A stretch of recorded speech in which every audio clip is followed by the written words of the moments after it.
Parce que tu vois, le Thomas drôle, marrant, il m'intéresse. Ouais. J'adore, tu me fais rire. Mais j'ai envie de découvrir aussi le Thomas que je connais pas. D'accord. Et je pense qu'il y a un Thomas qu'on connaît pas. C'est possible. Et tu sais ce qui m'a fait tilt dans la première partie de notre interview quand on parlait de Léana et du collier de ta maman. Ouais.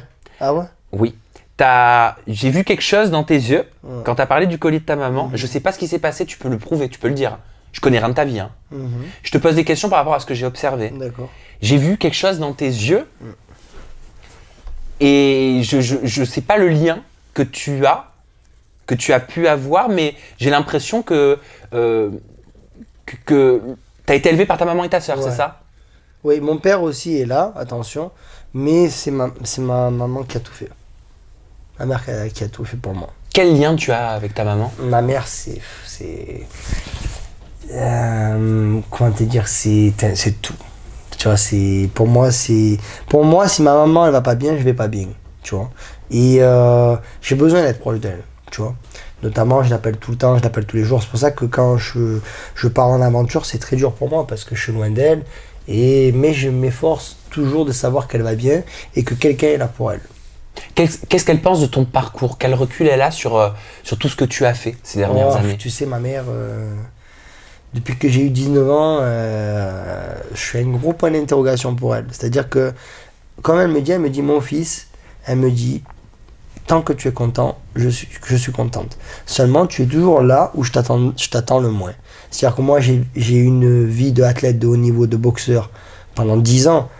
Alors que de toute mon enfance, j'ai jamais été vraiment boxeur ou quoi et compagnie, tu vois. Ça s'est fait du jour au lendemain.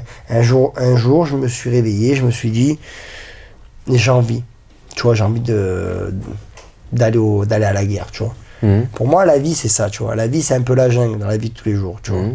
T'as connu la jungle? Pourquoi la boxe d'ailleurs? Il y a une raison? Tu voulais te battre contre quoi? Contre moi-même, déjà. Pourquoi? Parce contre que toi-même? je suis quelqu'un...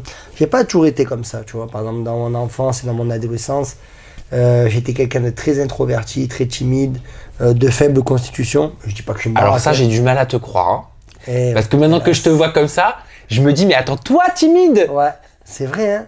C'est chaud, hein. Mais genre, ça ressemblait à quoi? C'était quoi Thomas timide? Je sais pas, Thomas timide, c'était, je sais pas, ben moi, mettons, voilà, j'étais dans un coin tranquille, je parlais que si on, je répondais que si on me parlait, mais je sais pas, alors j'ai toujours eu cette soif en fait, c'est une soif d'apprendre, tu vois. Ouais. J'ai une soif d'apprendre pour tout. J'ai une soif d'apprendre pour l'instruction, j'ai une soif d'apprendre pour le sport, par exemple, notamment la boxe. Apprendre la boxe, mais c'est génial, tu vois, apprendre à boxer. Moi, je parle de la boxe parce que c'est mon cursus. Mais apprendre quelque chose, arriver à reproduire quelque chose, c'est magnifique, c'est magnifique. Et pour moi, dans ma vie tous les jours, je vis ma vie comme un combat de boxe. Tu vois ce que je veux te dire? Apprendre sur les gens, découvrir les gens, c'est magnifique. C'est pour ça que j'aime beaucoup partir en aventure et découvrir des gens que je ne connais pas. Tu vois, parce que ça peut être des révélations. Notamment, tu vois, récemment, j'ai découvert certaines personnes que je me suis dit, bon, je les ai vues faire à la télé, bon, ça fait ci, ça fait ça. Et quand je me trompe sur les gens, c'est là que ça me régale.